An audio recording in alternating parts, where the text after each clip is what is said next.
नमस्ते बच्चों। आज मैं आप लोगों को क्लास 9 स्पर्श का पाठ एवरेस्ट मेरी शिखर यात्रा, जिनके राइटर बचेंद्री पाल जी हैं, 1954 ईस्वी में इनका जन्म हुआ था, इसका मैं लाइन बाय लाइन एक्सप्लेनेशन करने जा रही हूँ।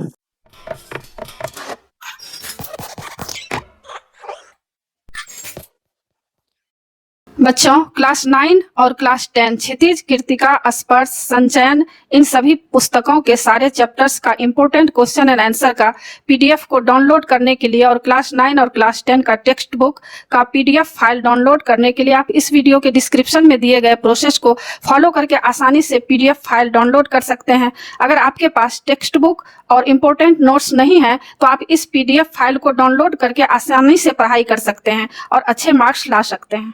और इससे पहले भी मैं इसका एक्सप्लेनेशन कर चुकी हूँ और क्लास 9, क्लास 10, कृतिका, क्षितिज, स्पर्श, संचयन, इसका मैं वीडियो बना चुकी हूँ और व्याकरण का भी। उन सबको देखने के लिए आप ऊपर दिए गए आई बटन पर क्लिक करके देख सकते हैं या नीचे दिए गए डिस्क्रिप्शन बॉक्स में देख सकते हैं या प्लेलिस्ट में जाकर देख सकते हैं। और बच्चों, इससे पहले भी मैं इसका एक्सप्लेनेशन कर चुकी हूँ, लेकिन उसमें आवाज़ में थोड़ी सी दिक्कत आ रही थी, जिसके कारण मैं फिर से यह वीडियो अपलोड कर रही हूँ। और बच्चों, आप जो भी चैप्टर पढ़ना चाहते हैं उस चैप्टर का नाम लिखकर उसके आगे मेरे चैनल का नाम लिखिए, देवजनागरी, DEVZ स्पेस देकर NAGRI, और यूट्यूब पर सर्च कीजिए, आपको वह चैप्टर आसानी से मिल जाएगा। और बच्चों, अभी मैं एवरेस्ट मेरी शिखर यात्रा का फुल एक्सप्लेनेशन करने जा रही हूँ। तो एवरेस्ट मेरी शिखर यात्रा बचेंद्री पाल जी द्वारा लिखा गया है। इस पाठ में लेखिका एवरेस्ट के शिखर पर किस तरह चढ़ाई की है और उन्हें किस तरह से सफलता मिली है, इसका वर्णन उन्होंने बहुत ही रोचक ढंग से किया है। साथ ही शिखर पर चढ़ाई के दौरान उन्हें कितने तरह की परेशानियों का सामना करना पड़ा और बहुत सारी सुखद और दुखद बातों का भी इस पाठ में वर्णन किया गया है। इस पाठ को पढ़ने के दौरान ऐसा लगता है जैसे पाठक यानी हम लोग भी एवरेस्ट के शिखर पर चढ़ रहे हैं, ऐसा ही दृश्य उपस्थित हो जाता है। तो पाठ शुरू करते हैं। एवरेस्ट मेरी शिखर यात्रा। एवरेस्ट अभियान दल 7 मार्च को दिल्ली से काठमांडू के लिए हवाई जहाज से चल दिया था। लेखिका बताती है कि जब वे जा रही थी तो उनके साथ कुछ लोग भी साथ जा रहे थे, क्योंकि कोई अगर एवरेस्ट जैसे शिखर पर चढ़ने के लिए जाते हैं तो उनके साथ कुछ दल यानी कुछ लोगों को साथ जाना होता है ताकि हर प्रकार से मदद मिल सके। उनके साथ कुछ लोग जा रहे थे ताकि उनको रास्ते में किसी तरह की परेशानी न हो, क्योंकि उन लोगों को पर्वत के बारे में, वहाँ की कठिनाइयों के बारे में बहुत कुछ जानकारी होती है। रास्ते में सफ़र के लिए बहुत सारा सामान भी ले जाना पड़ता है, इसलिए कुछ लोग साथ होते हैं। एक मजबूत अग्रिम दल बहुत पहले ही चला गया था। यहाँ पर लेखिका बता रही है कि एक मजबूत अग्रिम दल बहुत पहले ही चला गया था, जिससे कि वह हमारे बेस कैंप पहुंचने से पहले दुर्गम हिमपात के रास्तों को साफ कर सके। तो यहाँ पर लेखिका बता रही है कि कुछ दल जो थे पहले ही चले गए थे, क्योंकि वहाँ हिमपात यानी बर्फ गिरते रहते हैं, जिसके कारण रास्ता पूरा जाम हो जाता है, मतलब अवरुद्ध हो जाता है, जिसके कारण लोगों को आगे का सफर करना मुश्किल हो जाता है।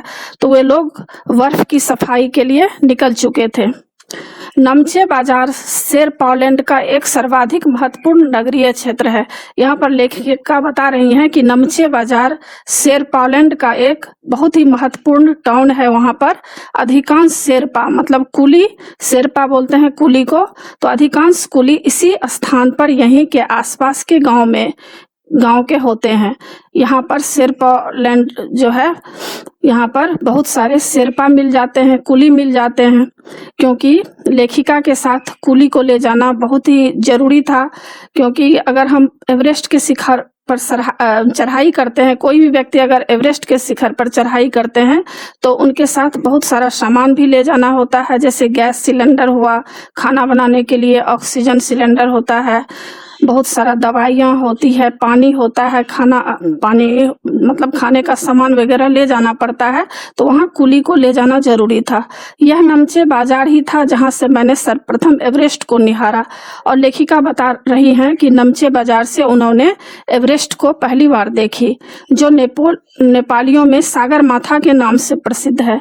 नेपाली लोग उनको सागर माथा के नाम से कहते हैं और यह नाम लेखिका को बहुत ही अच्छा लगा। एवरेस्ट की तरफ गौर से देखते हुए मैंने एक भारी बर्फ का फूल मतलब प्लूम देखा। लेखिका बता रही हैं कि एवरेस्ट की तरफ ध्यान से देखते हुए लेखिका ने एक भारी क्या देखी, बर्फ का प्लूम मतलब फूल के जैसा वह होता है, जो पर्वत शिखर पर लहराता एक ध्वज सा लग रहा था। वह ऐसा लग रहा था कि कोई ध्वज मतलब एक ध्वजा झंडा जैसा लहरा रहा था। लेखिका को बताया गया कि यह दृश्य शिखर की ऊपरी सतह के आसपास 150 किलोमीटर अथवा इससे भी अधिक गति से हवा चलने के कारण बनता था। लेखिका को कोई बताए कि 150 किलोमीटर अथवा इससे भी अधिक गति से जब हवा चलती है तो क्या होता है, यह सूखा बर्फ पर्वत पर उड़ने लगता है और यह फूल के जैसा दिखने लगता है। बर्फ का यह ध्वज 10 किलोमीटर या इससे भी लंबा हो सकता था। शिखर पर जाने वाले प्रत्येक व्यक्ति को दक्षिण पूर्वी पहाड़ी पर इन तूफानों को झेलना पड़ता था।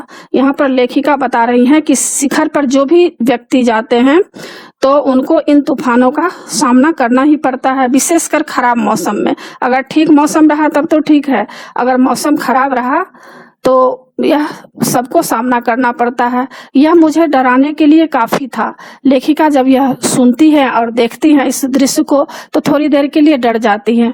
फिर भी मैं एवरेस्ट के प्रति विचित्र रूप से आकर्षित थी। लेखिका कह रही हैं कि उनको डर तो था, लेकिन उनको एवरेस्ट के शिखर पर चढ़ने के लिए उनके मन में एक जुनून था और उनको यह चीज़ आकर्षित कर रहा था, मतलब डरा नहीं रहा था और उनको आकर्षित कर रहा था और इसकी कठिनतम चुनौतियों का सामना करना चाहती थी। और लेखिका इस कठिनतम चुनौतियों मतलब कोई भी मुसीबत आए उसका वह डटकर सामना करना चाहती थी।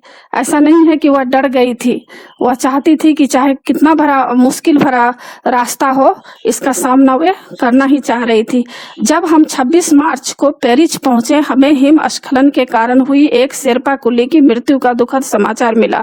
लेखिका बताती हैं कि जब 26 मार्च को वे पेरिस पहुंचती हैं तो वहां पर हिमस्खलन मतलब क्या होता है, बर्फ के टुकड़ा गिर जाने के कारण एक शेरपा मतलब एक जो कुली है उसकी मृत्यु हो गई थी। क्योंकि ऐसा होता है कि बर्फ का टुकड़ा कहीं भी गिर जाता है और किसी को पता भी नहीं चलता है, तो उसके कारण एक शेरपा की मृत्यु भी हो गई थी।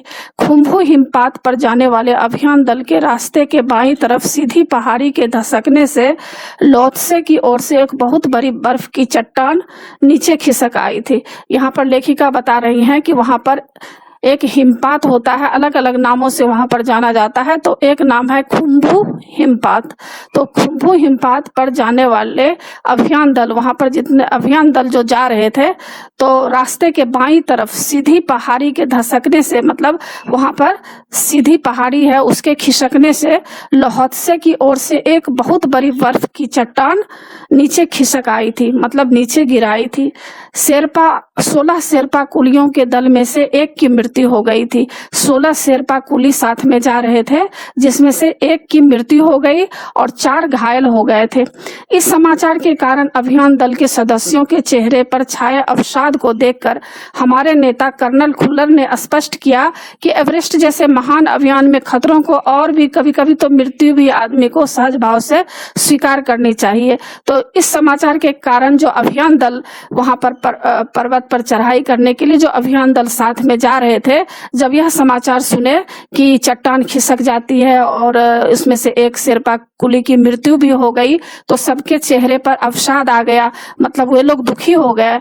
और यह जो देखे नेता कर्नल खुल्लर इस चीज को देखे कि ये यहाँ जो भी अभियान दल है वे दुखी हो गए हैं, चिंता में पड़े हुए हैं, तो उन्होंने कहा कि कर्नल खुल्लर ने स्पष्ट किया कि एवरेस्ट जैसे महान अभियान में यानी एवरेस्ट की चढ़ाई करने के सिलसिले में ऐसे खतरे तो आते ही रहते हैं और कभी कभी तो मृत्यु भी आदमी को सहज भाव से स्वीकार करना चाहिए।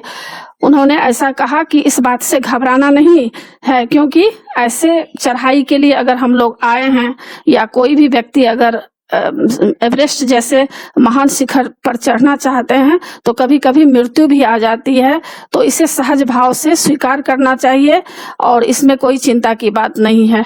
आगे लेखिका बता रही हैं कि उपनेता प्रेमचंद और जो अग्रिम दल का नेतृत्व कर रहे थे, एक तो अभी हम लोग जाने कि एक नेता कर्नल खुल्लर थे जिन्होंने सबको समझाया कि चिंता नहीं करना है, सहज भाव से मृत्यु को भी स्वीकार करना चाहिए, और दूसरा जो थे सहायक उपनेता, उपनेता प्रेमचंद का मतलब सहायक उपनेता जो अग्रिम दल का नेतृत्व कर रहे थे, मतलब आगे वाले जो दल के लोग चले गए थे, जो कि आगे वाले दल के लोग इसलिए गए थे कि रास्ते में कोई अगर बर्फ का टुकड़ा गिरा हुआ है तो उसकी सफाई किस तरह किया जाए, तो इन सब कामों के लिए वे लोग निकले थे।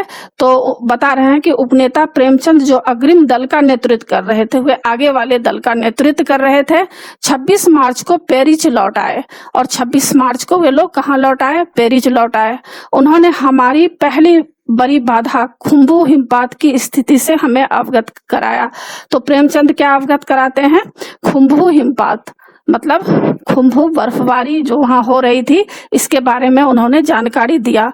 उन्होंने कहा कि उनके दल ने कैंप 1 6000 मीटर, कैंप 1 जहां पर लगा हुआ था वह कितना मीटर की ऊंचाई पर था? 6000 मीटर की ऊंचाई पर था, जो हिमपात के ठीक ऊपर है। वह हिमपात जहां होता है उसके ठीक ऊपर है, वहां तक का रास्ता साफ कर दिया है।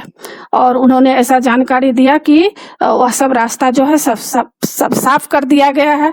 उन्होंने यह भी बताया कि पुल बनाकर, रस्सियां बांधकर तथा झंडियों से रास्ता चिन्हित कर, तो क्या क्या कर दिए हैं? रास्ता वहां पर साफ कर दिया गया है, फिर वहां पर पुल बना दिया गया है। पुल क्या होता है? एक होता है परमानेंट पुल, एक होता है टेम्पररी पुल।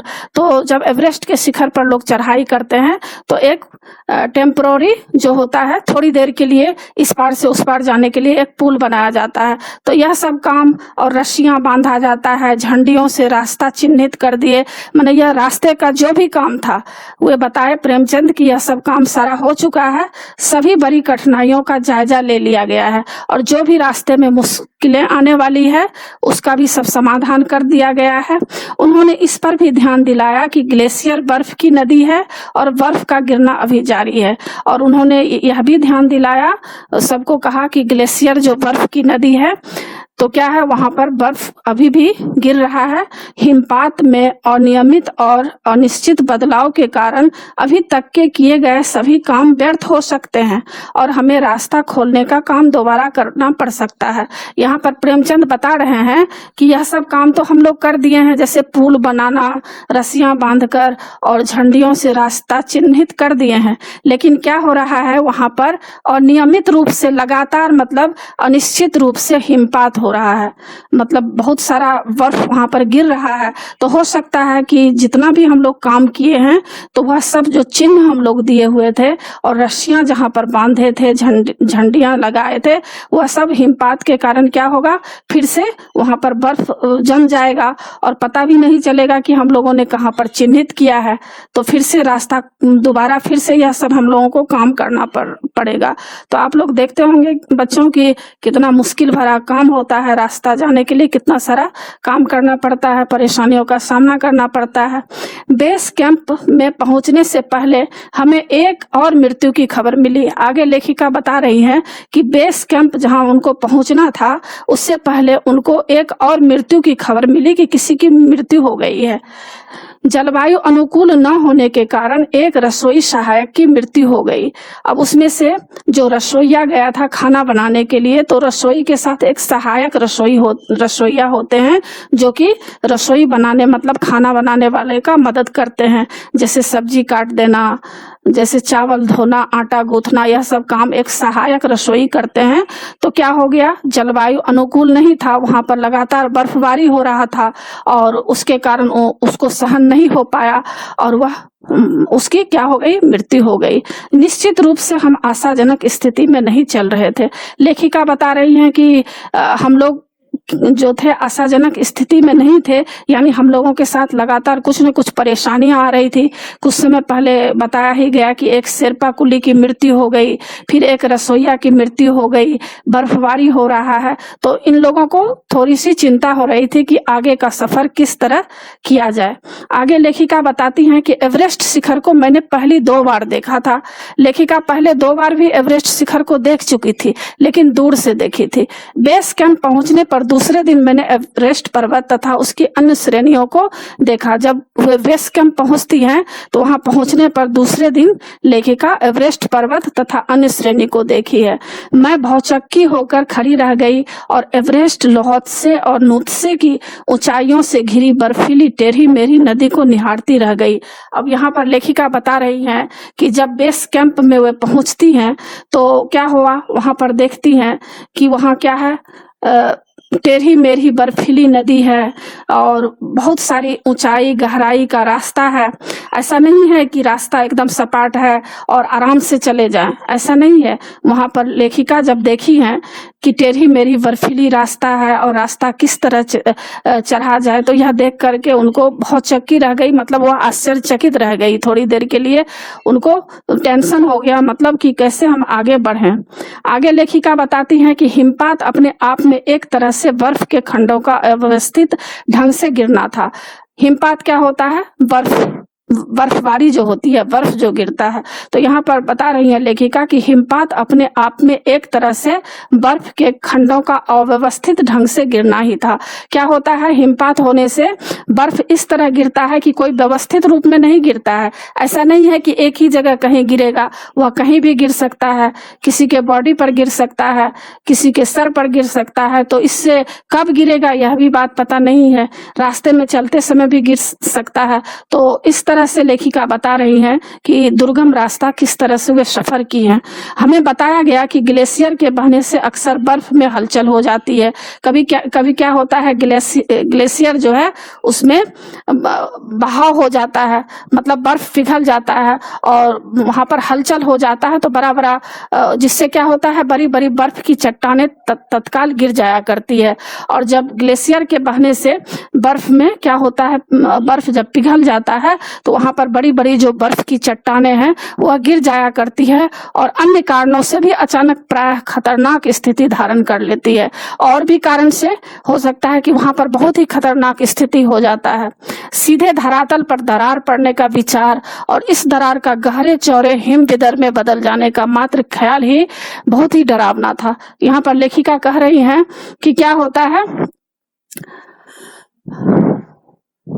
लेखिका कह रही हैं कि वहां पर बर्फ जब गिरता है तो बहुत गहरे चौड़े हिम विदर में बदल जाने का मात्र ख्याल ही बहुत डरावना था। बहुत ही उनको यह सब सुनकर के डर लग रहा था अंदर से कि अब क्या होगा। इससे भी ज्यादा भयानक इस बात की जानकारी थी कि हमारे संपूर्ण प्रवास के दौरान हिमपात लगभग 1 दर्जन आरोहियों और कुलियों को प्रतिदिन छूता रहेगा। और यह भी खबर आ गया कि क्या होगा, सबसे भयानक खबर यह था कि उन लोगों को जो जहां पर जाना था उस रास्ते में हिमपात इतना अधिक हो रहा था कि एक साथ जो दर्जनों आरोहियों और मतलब जो पर्वत पर चढ़ने वाले लोग जा रहे थे, साथ में कुलियां थे, तो यह किसी के ऊपर भी गिर सकता है, ऐसा भी हो रहा था। दूसरे दिन नए आने वाले अपने अधिकांश सामान को हम हिमपात के आधे रास्ते तक ले गए। और दूसरे दिन लेखिका बताती हैं कि अधिकांश जो सामान साथ में रखी थी उसको आधे रास्ते तक वे लोग लेकर के गए हैं। डॉक्टर मीनू मेहता ने हमें एल्युमिनियम की सीढ़ियों से अस्थायी पुलों का बनाना, और डॉक्टर मीनू मेहता जो है बहुत ही जानकार थे, तो उन्होंने क्या क्या बताया कि एल्युमिनियम की सीढ़ी किस तरह से बनाया जाए और अस्थायी पुलों का बनाना। उन्होंने अस्थायी पुल जो एक होता है टेम्पोररी पुल बनाना, इस पार से उस पार किस तरह से जाया जाता है, यह सब सिखाई। फिर लट्ठों और रस्सियों का उपयोग करना सिखाई। बर्फ की आड़ी तिरछी दीवारों पर रस्सियों को बांधना, किस तरह से आड़ी तिरछी दीवारों पर रस्सी को बांध करके इस पार से उस पार जाया जाता है। और अग्रिम दल के अभियांत्रिकी कार्यों के बारे में हमें विस्तृत जानकारी दी और आगे किस तरह से उनको सफर करना है। इन सभी इंजीनियरिंग वाले जितने भी काम होते हैं इन सब की जानकारी उन्होंने दी। तीसरा दिन हिमपात से कैंप 1 तक सामान ढोकर चढ़ाई का अभ्यास करने के लिए निश्चित था। और तीसरा दिन क्या हुआ, हिमपात से कैंप 1 तक सामान ढोकर, हिमपात जहां हो रहा था वहां से कैंप 1 तक सामान ढोकर चढ़ाई करने का अभ्यास किया गया।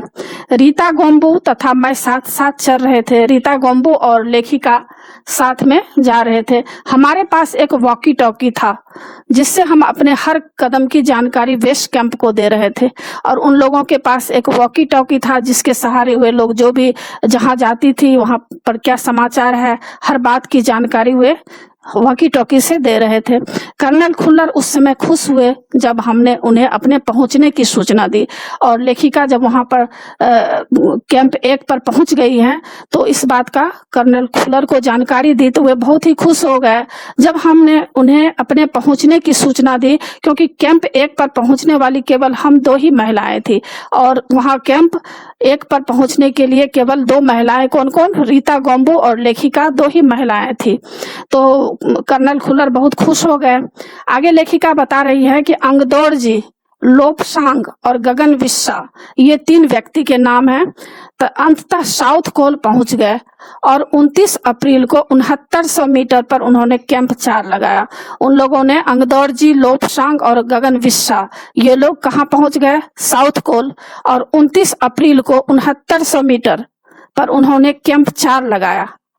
कैंप 4 वहां पर लगाया गया। यह संतोषजनक प्रगति थी, मतलब वहां पर उन लोगों को पहुंचकर बहुत ही संतुष्टि हुई, शांति हुआ कि चलो हम लोग कैंप 4 पर आ गए हैं। जब अप्रैल में मैं बेस कैंप में थी, तेंजिंग अपनी सबसे छोटी सुपुत्री डेकी के साथ हमारे पास आए थे। आगे लेखिका बता रही हैं कि जब अप्रैल में लेखिका बेस कैंप में थी तो वहां पर तेंजिंग एक व्यक्ति का नाम है जो कई बार पर्वत पर चढ़ाई कर चुके हैं। तो तेंजिंग लेखिका से मिलने पहुंचे हैं अपनी छोटी बेटी मतलब लड़की डेकी के साथ। उन्होंने इस बात पर विशेष महत्व दिया कि दल के प्रत्येक सदस्य और प्रत्येक शेरपा कुली से बातचीत किया जाए, और तेंजिंग का कहना यह था कि साथ में जितने भी लोग जा रहे हैं शेरपा कुली और साथ में प्रत्येक सदस्य जो एवरेस्ट की शिखर पर लेखिका के साथ साथ जो भी सदस्य जा रहे थे उनसे तेंजिंग को बात करने की इच्छा हुई, और वे कहे कि हमको सबसे बात करना है। जब मेरी बारी आई, जब लेखिका की बारी आई, सबसे बात तो वे कर लिए, और जब लेखिका की बारी आई तो मैंने अपना परिचय यह कह कर दिया कि मैं बिल्कुल ही नौसिखिया हूँ और एवरेस्ट मेरा पहला अभियान है। और जब लेखिका की बारी आई तो लेखिका उनसे बता रही हैं तेंजिंग से कि मैं बहुत ही बिल्कुल ही नौसिखिया हूँ, मतलब नया सीखने वाली मैं हूँ। एवरेस्ट मेरा पहला अभियान है, मतलब पहली बार मैं एवरेस्ट के शिखर पर चढ़ाई करने के लिए जा रही हूँ। तेंजिंग हंसे और मुझसे कहा कि एवरेस्ट उनके लिए भी पहला अभियान है, लेकिन यह भी स्पष्ट किया कि शिखर पर पहुंचने से पहले उन्हें 7 बार एवरेस्ट पर जाना पड़ा था। तो जब लेखिका बता रही हैं कि मैं नौसिखिया हूँ, यानी मैं नई अभी सीखी हुई हूँ और एवरेस्ट मेरा पहला अभियान यह है, तो इस पर तेंजिंग हंसे और लेखिका से कहे कि उन्होंने भी एवरेस्ट के लिए यह एवरेस्ट अभियान उनका भी पहला अभियान है, लेकिन इससे पहले 7 बार वे एवरेस्ट शिखर पर जाने का प्रयास किए थे और 8वें बार उनको सफलता मिली थी। तो यह सुनकर उनको बहुत ही खुशी मिली। फिर अपना हाथ मेरे कंधे पर रखते हुए उन्होंने कहा, तुम एक पक्की पर्वतीय लड़की लगती हो। और फिर वे उनको हिम्मत दिलाते हैं और कंधे पर हाथ रख करके उनका हौसला बढ़ाते हैं और कहते हैं कि तुम एक पक्की पर्वतीय लड़की हो, यानी पर्वतीय क्षेत्र की रहने वाली लड़की लगती हो, तुम्हें तो शिखर पर पहले ही प्रयास में पहुंच जाना चाहिए। और उनको कह रही हैं लेखिका को तेंजिंग कि तुमको तो पहले ही प्रयास में शिखर पर पहुंच जाना चाहिए। तो इस बात से उनके अंदर हिम्मत आ जाता है। तो कभी कभी क्या होता है, जब कोई भी निराश होते हैं और कभी कोई भी टेंशन होता है, चिंता होती है, और सामने वाले अगर कोई हिम्मत दिलाते हैं तो क्या होता है, अंदर एक हिम्मत आ जाती है। और चाहे कितना भी मुश्किल कार्य क्यों नहीं हो, और चाहे कितना भी मुश्किल बाधाएं क्यों नहीं हो, उसको पार करने के लिए पाने के लिए हिम्मत आ जाती है। तो लेखिका को यही हुआ, जब उन्होंने ऐसा हौसला बढ़ाया तो उनके अंदर हिम्मत आ जाती है। आगे बता रहे हैं लेखिका की 15-16 मई को 1984 को बुद्ध पूर्णिमा के दिन मैं लोहोत्से की बर्फीली सीधी ढलान पर लगाए गए सुंदर रंगीन नायलॉन के बने तंबू के कैंप 3 में थी। अब लेखिका बता रही है कि 15 और 16 मई को 1984 को बुद्ध पूर्णिमा था और उस दिन लोहोत्से की बर्फीली सीधी ढलान पर लगाए गए सुंदर रंगीन नायलॉन के बने तंबू के कैंप 3 में लेखिका थी। कैंप में 10 और व्यक्ति थे। लोपसांग तसारिंग मेरे तंबू में थे, 2 लोग इनके तंबू में थे। एंडी शेरपा तथा और 8 अन्य शरीर से मजबूत और ऊंचाइयों में रहने वाले शेरपा दूसरे तंबुओं में थे। लेखिका यहाँ बता रही है कि मैं गहरी नींद में सोई हुई थी। रात में 12:30 बजे मतलब 12:30 पर लगभग मेरे सिर के पिछले हिस्से में किसी एक सख्त चीज के टकराने से मेरी नींद अचानक टूट गई, खुल गई। लेखिका अपना कहानी यहाँ बता रही है कि लेखिका गहरी नींद में सोई हुई थी और 12:30 बजे लगभग उनके सिर के पिछले हिस्से में ऐसा लगा कि कोई सख्त चीज उनके सिर से टकरा गया है। अचानक उनकी नींद खुल गई और साथ ही एक जोरदार धमाका भी हुआ और बहुत जोर से आवाज हुआ। तभी मुझे महसूस हुआ कि एक ठंडी बहुत भारी कोई चीज मेरे शरीर से मुझे कुचलती हुई चल रही है और लेखिका को वहां पर महसूस हो रहा है कि कोई ठंडी और बहुत ही भारी चीज लेखिका के शरीर को कुचलती हुई जा रही है। मुझे सांस लेने में कठिनाइयां होने लगी और लेखिका को सांस लेने में भी परेशानियां होने लगी। आगे लेखिका बताती हैं कि यह क्या हो गया था। एक लंबा बर्फ का पिंड हमारे कैंप के ठीक ऊपर लोहोत्से ग्लेशियर से टूटकर नीचे गिरा था और उसका विशाल हिमपुंज बन गया था।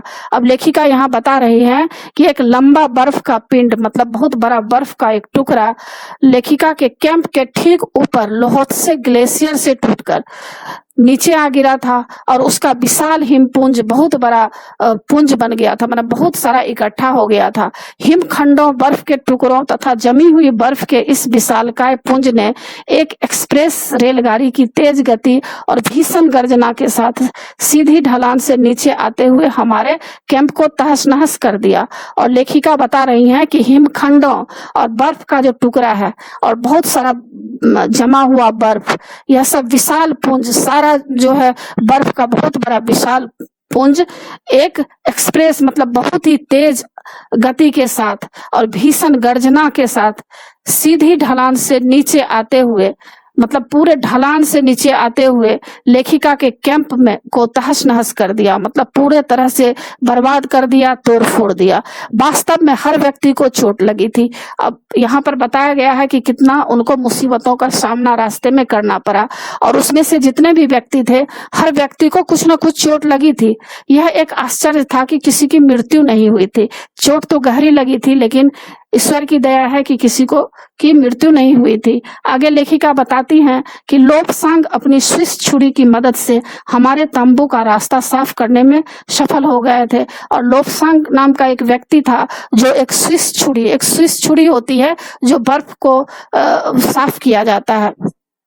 तो उन्होंने क्या किया, स्विस छुरी से बर्फ का जो भी था वहां पर तंबू का रास्ता सब साफ कर दिए और तुरंत ही अत्यंत तेजी से मुझे बचाने की कोशिश में लग गए और लोपसांग लेखिका को बचाने की कोशिश में लग जाते हैं।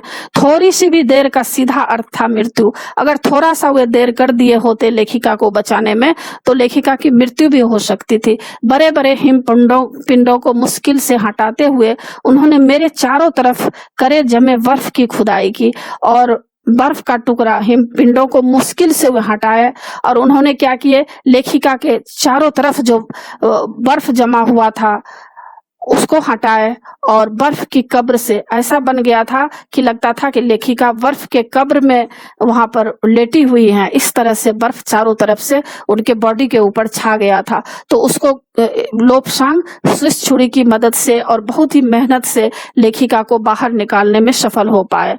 आगे लेखिका बता रही हैं कि सुबह तक सारे सुरक्षा दल आ गए थे। मतलब जितने भी बचाव काम करने वाला जो सुरक्षा दल अभियान होता है वे सब वहां पर आ गए थे। और 16 मई को प्रातः 8 बजे तक हम प्रायः सभी कैंप 2 पर पहुंच गए थे। और 16 मई को लेखिका कहाँ पहुंच गई थी? 8 बजे तक ये लोग कैंप 2 पर पहुंच गए थे। जिस शेरपा की टांग की हड्डी टूट गई थी उसे एक खुद के बनाए स्ट्रेचर पर लिटाकर नीचे लाए, और उसमें से एक शेरपा कुली जो थे उसके पैर की हड्डी टूट गई थी, तो उनको क्या किया, स्ट्रेचर पर लिटाकर लाया गया। हमारे नेता कर्नल खुल्लर के शब्दों में यह इतनी ऊंचाई पर सुरक्षा कार्य का एक जबरदस्त साहसिक कार्य था। और कर्नल खुल्लर जो नेता है वे बता रहे हैं कि इतनी ऊंचाई पर इस तरह का जो सुरक्षा कार्य हो रहा है यह मुश्किल भरा कार्य, बहुत ही साहस से भरा यह कार्य है। आगे बता रहे हैं लेखिका कि सभी 9 पुरुष सदस्यों को चोटों अथवा टूटी हड्डियों आदि के कारण बेस कैंप में भेजना पड़ा। और उनमें से जो 9 पुरुष सदस्य थे उनको चोटें आई थी, किसी की हड्डियां टूट गई थी, तो उन लोगों को बेस कैंप में भेजना पड़ा, क्योंकि बेस कैंप में वहां पर उन लोगों का बहुत तरह से इलाज भी होता है। तभी कर्नल खुल्लर मेरी तरफ मुड़कर कहने लगे, क्या तुम भयभीत थी? तो कर्नल खुल्लर लेखिका से पूछते हैं, क्या तुम भयभीत थी, मतलब डरी हुई थी? जी हाँ, लेखिका बता रही है, जी हाँ। क्या तुम वापिस जाना चाहोगी? तो लेखिका कहती है, नहीं, मैंने बिना किसी हिचकिचाहट से उत्तर दिया। अब यहाँ पर जो है कर्नल खुल्लर यह टटोलना चाह रहे हैं कि लेखिका की स्थिति कैसी है। लेखिका कहीं ऐसा तो नहीं है कि रास्ते में सफर नहीं कर पाएंगी या बीमार पड़ गई हो या डर गई हो, तो हर तरह से उनको जानकारी लेना था। इसीलिए वे लेखिका से पूछ रहे हैं कि क्या तुम भयभीत थी, डरी हुई थी, और क्या तुम वापस जाना चाहोगी? तो लेखिका हिम्मत के साथ कहती हैं कि नहीं, मुझे वापस नहीं जाना है, यानी मुझे चढ़ाई करना है एवरेस्ट के शिखर पर। जैसे ही मैं साउथ कोल पहुंची, कैंप पहुंची, मैंने अगले दिन की अपनी महत्वपूर्ण चढ़ाई की तैयारी शुरू कर दी। और लेखिका जैसे ही साउथ कोल कैंप पहुंचती हैं तो लेखिका अगले दिन की जो महत्वपूर्ण इम्पोर्टेंट चढ़ाई होना था, इसके लिए जो जो तैयारी करना था यह सब काम शुरू कर देती हैं। मैंने खाना, कुकिंग गैस तथा कुछ ऑक्सीजन सिलेंडर इकट्ठे किए, और वहां पर ले जाने के लिए क्या क्या खाने का सामान होता है और कुकिंग गैस, ऑक्सीजन सिलेंडर ले जाना पड़ता है, इन सब चीजों का उन्होंने व्यवस्था किया। जब दोपहर 1:30 बजे बिस्सा आया, बिस्सा नाम के एक व्यक्ति 1:30 बजे पहुंचते हैं, तो उसने मुझे चाय के लिए पानी गर्म करते देखा। और बिस्सा देखते हैं कि लेखिका चाय के लिए गर्म पानी कर रही है। की, जय और मीनू अभी बहुत पीछे थे। की, जय और मीनू तीनों व्यक्ति हैं जो पीछे थे और बिस्सा पहले आ गए थे। मैं चिंतित थी क्योंकि मुझे अगले दिन उनके साथ ही चढ़ाई करनी थी। लेखिका थोड़ी चिंतित थी क्योंकि उन लोगों के साथ ही उनको चढ़ाई भी करना था। वे धीरे धीरे आ रहे थे क्योंकि वे भारी बोझ लेकर और बिना ऑक्सीजन के चल रहे थे, और वे लोग बहुत भारी सामान भी साथ में लेकर आ रहे थे और बिना ऑक्सीजन के चल रहे थे। तो क्या होता है, बिना ऑक्सीजन का चढ़ाई करने पे थोड़ा परेशानी होना पड़ता है। जो सफर तेजी में लोग कर पाते हैं तो वह धीरे धीरे हो पाता है। तो यहाँ पर लेखिका इसी बात को बता रही हैं। दोपहर बाद मैंने अपने दल के दूसरे सदस्यों की मदद करने और अपने एक थर्मस को जूस और दूसरे को गर्म चाय से भरने के लिए नीचे जाने का निश्चय किया। अब लेखिका बता रही हैं कि दोपहर के बाद लेखिका क्या करती हैं, दूसरे सदस्य की मदद करने के लिए थर्मस में जूस लेती है और एक थर्मस में चाय भरती हैं और नीचे जाने का निश्चय करती हैं कि जो आएंगे, पीछे जो व्यक्ति आ रहे हैं, उन लोगों के लिए जूस और चाय लेकर निकलती हैं। मैंने बर्फीली हवा में ही तंबू से बाहर कदम रखा और वहां पर बर्फीली हवा चल रही थी, बहुत ठंड हवा थी, और उस समय भी लेखिका हिम्मत करके वहां से निकली है। जैसे ही मैं कैंप क्षेत्र से बाहर आ रही थी, मेरी मुलाकात मीनू से हुई। अब मीनू से मुलाकात उनकी हो जाती है। की और जय अभी कुछ पीछे थे और की, जय थोड़ा पीछे थे। मुझे जय जनेवा स्पर की चोटी के ठीक नीचे मिला और जय जो है जेनेवा स्पर एक चोटी है उसके नीचे वहां पर मिला। उसने कृतज्ञता पूर्वक चाय वगैरह पी ली, लेकिन मुझे और आगे जाने से रोकने की कोशिश की और वे विनय पूर्वक चाय पी लिए और वहां आगे जाने से उनको रोके। मगर मुझे की से भी मिलना था। और लेखिका को की से भी मिलना था। थोड़ा सा और आगे नीचे उतरने पर मैंने की को देखा और नीचे जब थोड़ा सा और नीचे उतरती है लेखिका तो देखती है कि वहां पर की आ रहा है। वह मुझे देखकर हक्का बक्का रह गया और वह आश्चर्यचकित रह गया लेखिका को देखकर। आगे वह बता रहा है कि तुमने इतनी बड़ी जोखिम क्यों ली बचेंद्री। और की उनसे पूछते हैं कि तुम इतनी बड़ी जोखिम मतलब इतना जोखिम भरा काम तुम क्यों कर रही हो। मैंने उसे दृढ़ता पूर्वक कहा मतलब साहस पूर्वक कहा, मैं भी औरों की तरह एक पर्वतारोही हूँ, इसलिए इस दल में आई हूँ। और लेखिका यहाँ पर हिम्मत करके कह रही है कि मैं पर्वतारोही हूँ, औरों की तरह पर्वत पर चढ़ाई करने वाली मैं हूँ, इसलिए इस दल में आई हूँ। शारीरिक रूप से मैं ठीक हूँ, अब तुम चिंता नहीं करो। उनको ऐसा लग रहा था कि की के मन में ऐसा हो रहा था कि लेखिका तो कल ही तो जोखिम हुई थी और आज इतना बड़ा साहस का काम कर रही है, चाय बना के लाई है, जूस बना के लाई है और इतना नीचे कदम तक नीचे आई है। तो इसीलिए लेखिका कह रही है कि मैं शारीरिक रूप से ठीक हूँ, इसलिए मुझे अपने दल के सदस्यों की मदद क्यों नहीं करनी चाहिए। की हंसा और उसने पेय पदार्थ से प्यास बुझाई और की इस बात को सुनकर हंसता है और जो लेखिका जूस चाय वगैरह लाई थी तो पीता है, लेकिन उसने मुझे अपना किट ले जाने नहीं दिया और किट जो है वह नहीं ले जाने दिया। थोड़ी देर बाद साउथ कोल कैंप से लहाटू और बिस्सा हमें मिलने नीचे उतर आए और थोड़ी देर के बाद साउथ कोल कैंप से लहाटू नाम के और बिस्सा नाम के एक व्यक्ति लेखिका से मिलने नीचे आए और हम सब साउथ कोल पर जैसे ही सुरक्षा आराम की जगह उपलब्ध थी उस पर लौट आए। और साउथ कोल पर जैसे ही सुरक्षा और आराम की जगह जहां पर उपलब्ध थी वहां पर ये लोग लौट आते हैं। साउथ कोल पृथ्वी पर बहुत अधिक कठोर जगह के नाम से प्रसिद्ध है। साउथ कोल जो है पृथ्वी पर बहुत ही अधिक कठोर जगह के नाम से प्रसिद्ध है, मतलब जाना जाता है। अगले दिन मैं सुबह 4 बजे उठ गई, बर्फ पिघलाया और चाय बनाई। और लेखिका आगे बता रही हैं कि सुबह 4 बजे लेखिका उठ गई हैं और बर्फ को पिघलाकर चाय बनाई है। कुछ बिस्कुट और आधी चॉकलेट का हल्का नाश्ता करने के बाद मैं लगभग 5:30 बजे अपने तंबू से निकली और कुछ हल्का नाश्ता की है, चाय पी है और वहां से 5:30 बजे वे अपने तंबू से बाहर निकल पड़ी। अंगदौर जी बाहर खड़ा था और कोई आसपास नहीं था। अंगदौर जी बिना ऑक्सीजन के ही चढ़ाई करने वाला था, लेकिन उसके कारण उसके पैर ठंडे पड़ जाते थे। अंगदौर जी जो है वे बिना ऑक्सीजन के ही चढ़ाई करने वाले थे, तो क्या होता था बिना ऑक्सीजन के चढ़ाई करने से पैर ठंडे पड़ जाते थे। इसलिए वह ऊंचाई पर लंबे समय तक खुले में और रात्रि में शिखर कैंप पर नहीं जाना चाहता था। इसलिए उसे या तो उसी दिन चोटी तक चढ़कर साउथ कोल पर वापस आ जाना था अथवा अपने प्रयास को छोड़ देना था। तो यहाँ पर लेखिका बता रही है कि वह ऊंचाई पर लंबे समय तक खुले में और रात्रि में शिखर कैंप पर नहीं जाना चाहते थे। कौन? अंगदौर जी। इसलिए उसे या तो उसी दिन चोटी पर चढ़कर अंगदौर जी को कहाँ जाना था, उसी दिन वे सोचते थे कि चोटी पर चढ़कर साउथ कोल पर वापस आ जाना था, अथवा या वे ये सोचते थे कि या तो मैं प्रयास इस चीज को छोड़ दूंगा। वह तुरंत ही चढ़ाई शुरू करना चाहता था और उसने मुझसे पूछा क्या मैं उसके साथ जाना चाहूंगी। और अंगदौर जी लेखिका से पूछता है कि उनके साथ वह जाना चाहेगी।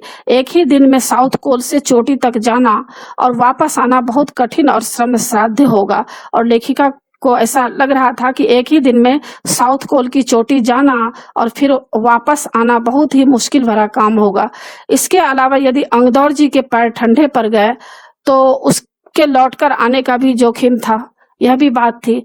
मुझे फिर भी अंगदौर जी पर विश्वास था, लेखिका को अंगदौर जी पर विश्वास था और साथ साथ मैं आरोहण की क्षमता और कर्मठता के बारे में भी आश्वस्त थी।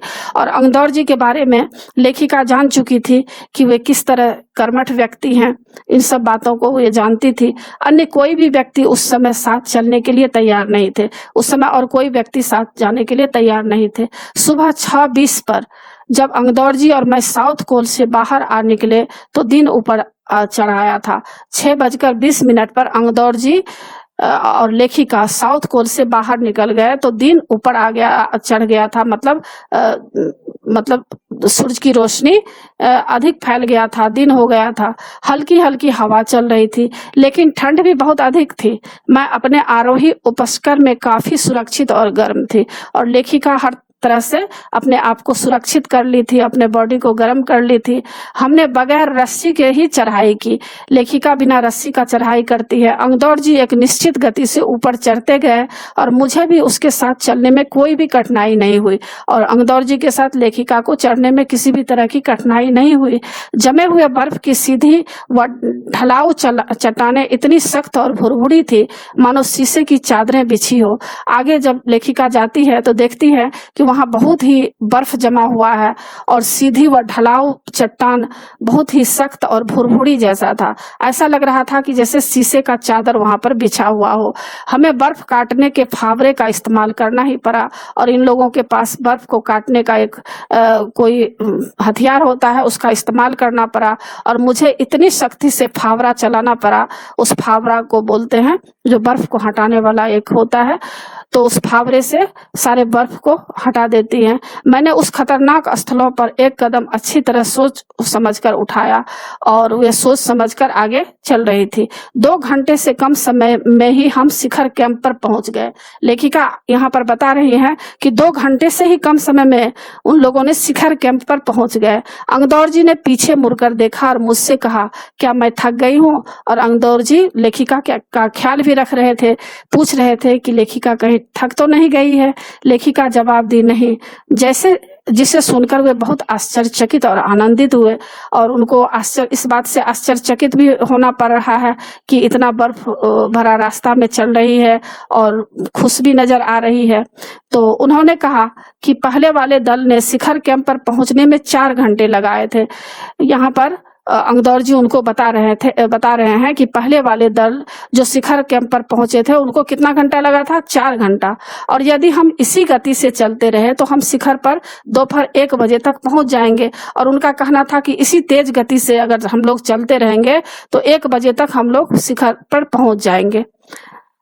आगे बता रहे हैं, लेखिका बता रही हैं कि लहाटू हमारे पीछे पीछे आ रहा था और जब हम दक्षिणी शिखर के नीचे आराम कर रहे थे तो वह हमारे पास पहुंच गया और लहाटू लेखिका के पीछे पीछे आ रहा था और दक्षिणी शिखर के नीचे लेखिका जब आराम कर रही थी तो वह लेखिका के पास पहुंच गया। थोड़ी थोड़ी चाय उन लोगों ने पी, फिर चढ़ाई शुरू की। लहाटू एक नायलॉन की रस्सी लाया था, इसलिए अंगदौर जी और मैं रस्सी के सहारे चढ़े, जबकि लहाटू एक हाथ से रस्सी पकड़े हुए बीच में चला और लहाटू एक हाथ से रस्सी पकड़ के बीच में चल रहा है। उसने रस्सी अपनी सुरक्षा की बजाय हमारे संतुलन के लिए पकड़ी हुई थी और लहाटू जो है लेखिका को संतुलन बनाए रखने के लिए रस्सी को पकड़ा हुआ था। लहाटू ने ध्यान दिया कि मैं इन ऊंचाइयों के लिए समानता आवश्यक 4 लीटर ऑक्सीजन की अपेक्षा लगभग 2.5 लीटर ऑक्सीजन प्रति मिनट की दर से ले रही थी और लहाटू उस समय ध्यान दे रहा है और वह कह रहा है कि इतनी ऊंचाई पर चलने के लिए 4 लीटर ऑक्सीजन की आवश्यकता होती है, लेकिन लेखिका केवल 2.5 लीटर ऑक्सीजन ले रही थी। तो उन्होंने बोला कि रेगुलेटर में से थोड़ा ऑक्सीजन की आपूर्ति को बढ़ा दिया, मतलब ऑक्सीजन की मात्रा को बढ़ा दिया। तो मुझे महसूस हुआ कि सपाट और कठिन चढ़ाई भी अब आसान लग रही है। और जब रेगुलेटर से क्या किया, ऑक्सीजन की मात्रा बढ़ाया, तो उससे क्या हो गया, लेखिका को ऊपर की चढ़ाई करने में आसानी होने लगी और आसानी से ऊपर चढ़ने लगी। दक्षिणी शिखर के ऊपर हवा की गति बढ़ गई थी। उस ऊंचाई पर तेज हवा के झोंके भुरभुरे बर्फ के कणों को चारों तरफ उड़ा रहे थे और जब हवा की गति बढ़ जाती है तो क्या होता है, बर्फ भुरभुरे होकर के चारों तरफ फूल के जैसे उड़ने लगते हैं, जिससे दृश्यता 0 तक आ गई थी और देखने में थोड़ी सी तकलीफ हो रही थी। अनेक बार देखा कि केवल थोड़ी दूर के बाद कोई ऊंची चढ़ाई नहीं है और लेखिका देखती हैं कि थोड़ी दूर के बाद अब कोई चढ़ाई नहीं है, ढलान एकदम सीधा नीचे चला गया है। मेरी सांस मानो रुक गई थी और लेखिका को ऐसा लग रहा था कि उनकी सांसें रुकने लगी है। मुझे विचार कौन था कि सफलता बहुत नजदीक है और लेखिका को ऐसा लग रहा था कि अब उनको सफलता मिल ही जाएगी। 23 मई 1984 के दिन दोपहर के 1:07 पर मैं एवरेस्ट की चोटी पर खड़ी थी। यह बहुत ही इम्पोर्टेंट लाइन है। 23 मई 1984 के दिन दोपहर के 1:07 पर लेखिका एवरेस्ट की चोटी पर पहुंच गई हैं। एवरेस्ट की चोटी पर पहुंचने वाली मैं प्रथम भारतीय महिला थी और लेखिका को यहाँ पर बहुत ही गर्व हो रहा है कि एवरेस्ट की चोटी पर पहुंचने वाली ये प्रथम महिला थी। एवरेस्ट शंकु चोटी पर इतनी जगह नहीं थी कि 2 व्यक्ति साथ-साथ खड़े हो सके। और लेखिका जब एवरेस्ट के शिखर पर पहुँचती हैं तो देखती है कि वहाँ शंकु के जैसा आकार में वहाँ पर नुकीला जैसा जगह बना हुआ था। वहाँ पर 2 व्यक्ति एक साथ खड़े भी नहीं हो सकते थे। चारों तरफ हजारों मीटर लंबी सीधी ढलान को देखते हुए हमारे सामने प्रश्न सुरक्षा का था। और वहाँ पर चारों तरफ हजारों मीटर लंबी सीधी ढलान को देखते हुए लेखिका को अपने सुरक्षा का ख्याल आया कि यहाँ पर अपने आप को किस तरह से सुरक्षित रखा जा सके। हमने पहले बर्फ के फावड़े से बर्फ की खुदाई की और लेखिका वहाँ क्या करती है, बर्फ जो जमा हुआ है वहाँ पर थोड़ी देर के लिए वहाँ थोड़ा सा खुदाई करती है ताकि उसमें कुछ गड्ढा बनाती है और अपने आप को वहाँ पर सुरक्षित करके स्थिर कर लेती है। इसके बाद मैं अपने घुटनों के बल और वहाँ पर आराम से घुटनों के बल लेखिका बैठती है और बर्फ पर अपने माथे को लगाकर मैंने सागर माथे के ताज को चुंबन किया। और लेखिका अपने माथे को सागर माथा, जो सारे लोग नेपाली लोग सागर माथा बोलते हैं, उनके ताज का लेखिका चुंबन करती हैं। बिना उठे ही मैंने अपने थैले से दुर्गा माँ का चित्र और हनुमान चालीसा निकाला और लेखिका वहां पर आराम से बैठे बैठे ही दुर्गा माँ का चित्र कुछ साथ में लेके गई थी, हनुमान चालीसा ले गई थी और इसको निकालती है और मैंने इनको अपने साथ लाए, लाल कपड़े में लपेटा और छोटी सी पूजा अर्चना की, क्योंकि उस समय ऐसा स्थिति था कि कुछ भी हो सकता था, इसलिए वे छोटी सी ही पूजा अर्चना करती है और सबको जो भी सामान था, सारे लाल कपड़े और जितने भी उनके साथ सामान थे उसको बर्फ में दबा दिया। आनंद के इस क्षण में मुझे अपने माता पिता का ध्यान आया और उस समय उनको इतना आनंद आ रहा था, इतना अपने आप को गौरवान्वित महसूस कर रही थी। उस समय उन्हें अपने माता पिता की भी याद आ रही थी कि आज माता पिता के बदौलत ही मैं आज एवरेस्ट जैसे महान शिखर पर उनके आशीर्वाद से चढ़ पाई। जैसे ही मैं उठी मैंने अपने हाथ जोड़े और अपने रज्जू नेता अंगदौर जी के प्रति आदर भाव से जुटी। और यहाँ पर लेखिका बता रही हैं कि जैसे ही पूजा करके वहां पर उठती हैं तो वे हाथ जोड़कर सबसे पहले अपना रज्जू नेता जो अंगदौर जी उनके साथ साथ गए थे उनको वे आदर भाव से प्रणाम करती हैं। अंगदौर जी जिन्होंने मुझे प्रोत्साहित किया और अंगदौर जी ही ऐसे व्यक्ति थे जो एवरेस्ट की चढ़ाई करने के दौरान उनको बहुत अधिक प्रोत्साहित किए थे।